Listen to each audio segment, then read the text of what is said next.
नमस्कार मित्रांनो.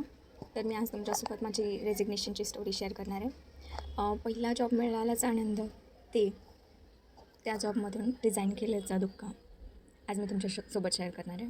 बेसिकली मी एका MNCमध्ये काम करत होते 3.5 वर्ष आणि I was very happy there because company खूप छान होती. कंपनीमध्ये फॅसिलिटी छान होते, लोक छान होते आणि कंपनीचं एन्व्हायरमेंट सगळ्या गोष्टी छान होत्या. आणि कंपनीला तर मी 1% पण ब्लेम देत नाही. सगळ्या गोष्टी कंपनीमध्ये छान होत्या.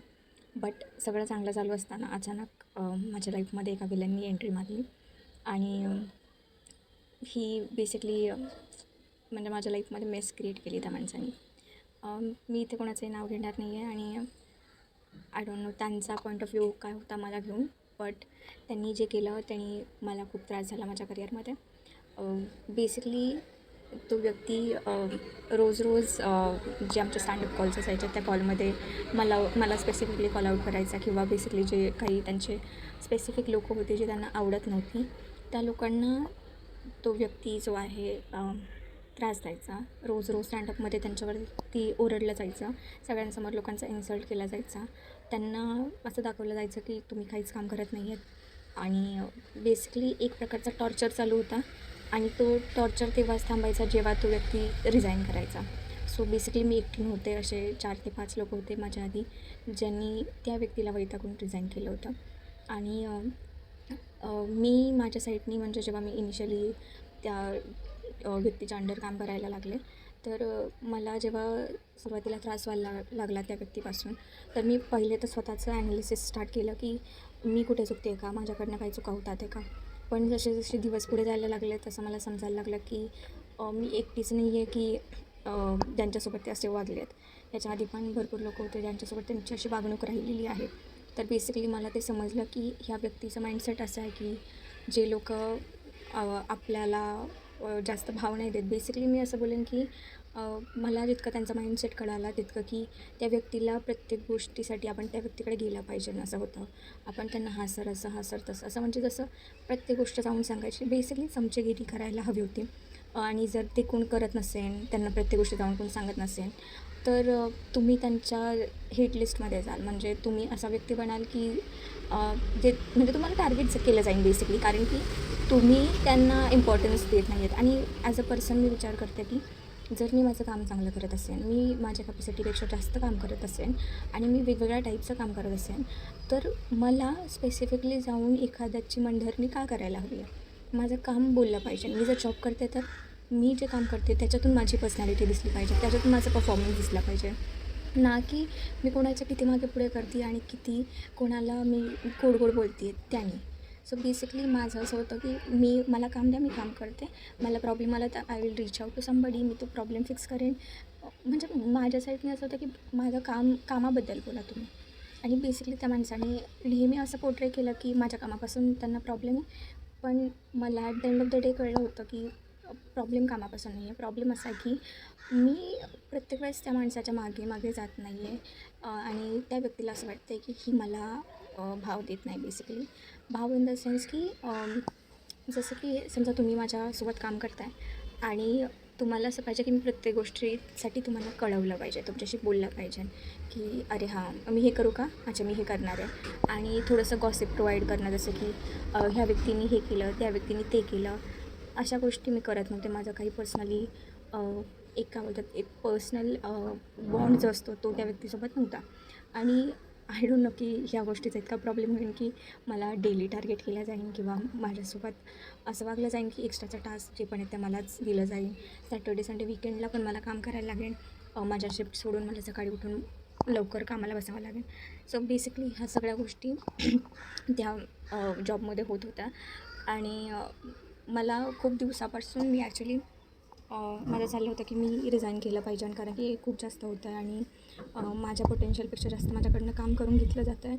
आणि वरून जेव्हा पण 1 on 1 कनेक्ट होतं तर त्यावेळेस त्या माणसाकडे म्हणजे मला अप्रिशिएट करायला असं काही खासं नसायचं, पण तो ब्लेम मात्र खूप करायचा तो व्यक्ती. आणि प्रत्येक वेळेस असं की तू हे नाही करत आहे, तू ते केलं पाहिजे, तू असं केलं पाहिजे. आणि मीटिंग्सचं पण जर तुम्ही बोलाल तर जे मीटिंग्समध्ये व्हायचं तर एकतर क्वेश्चन विचारले जायचे. समजा असा क्वेश्चन आहे की तुला पुण्यावरनं मुंबईला जायचं आहे तर तू कशी जाशील. तर मी जर बोलेन की भाई मी फ्लाईटनी जाईन, कारण की फ्लाईट म्हणजे मी फ्लाईटनी इझिली आणि लवकर म्हणजे पोचू शकते पुणे टू मुंबई.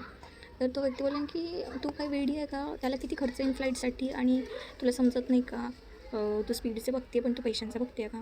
आणि जर मी याच्याऐवजी असं बोलेन की मी बाय रोड जाईन पुणे टू मुंबई आणि जितका वेळ लागेल तेवढा म्हणजे लागू दे, तर मग त्यावेळेस तो माणूस बोलेन की अरे तुला वेळेची काय किंमत आहे की नाही, तुला समजतं की नाही. म्हणजे बेसिकली तो व्यक्ती तुम्हाला जगून पण देणार नाही आणि मरून पण देणार नाही. सो तुमचा आन्सर त्या सिच्युएशनला काही पण असो तो ऑलवेज तो म्हणजे अपोजिटच बोलणार. सो असं भरपूर त्याने गोष्टी केल्या आणि at the end of the day म्हणजे मी डिसाईड केलं होतं की मला रिझाईन करायचं आहे त्या व्यक्तीमुळे. पण मी प्रत्येक वेळेस म्हणजे स्वतःला थोडंसं मोटिवेट करून द्यायचे की अरे नाही होईल सगळं व्यवस्थित, आपण थोडं आपल्या साईडने ट्राय करू, आपण थोडं इम्प्रूव्ह करू, आपण थोडंसं चांगलं वागूया किंवा हे करूया. पण नाही एवढं म्हणजे मी माझ्या साईडने जेवढ्यांदा प्रयत्न केले सगळ्या वेळेस ते फेल गेलेले आहेत. आणि असं बेसिकली मग मी असं ठरवलं की भाई आता ऑप्शनच नाही राहिलं आहे, आता आपल्याला स्विच केलं पाहिजे, दुसरीकडे गेलं पाहिजे जॉबसाठी. सो पण माझं असं होतं की first will take a offer, म्हणजे दुसऱ्या कंपनीची ऑफर घेऊया आणि मग पण रिझाईन करूया असं. पण काय बोलतात की जसं आपल्याला एखाद्या ठिकाणी जखम झालेली असते आणि कोणीतरी असं म्हणजे वारंवार त्या जखमेवरतीच म्हणजे तिथेच मारतं आहे तुम्हाला, तर बेसिकली ती जखम कधी भरून नाही निघणार आहे, ती वाढत जाणार जखम. सो बेसिकली माझ्यासोबत तीच झालं की तो व्यक्ती मला त्रास देत होता, तो कधी त्रास द्यायचा थांबलाच नाही. आणि मग असं करून माझी जी कॅपॅसिटी होती ती ॲट द एंड संपली. आणि बेसिकली मी ज्या कॉलवरती त्या व्यक्तीसोबत बोलत होते तो कॉल चालू असतानाच मी रिझाईन करून दिला.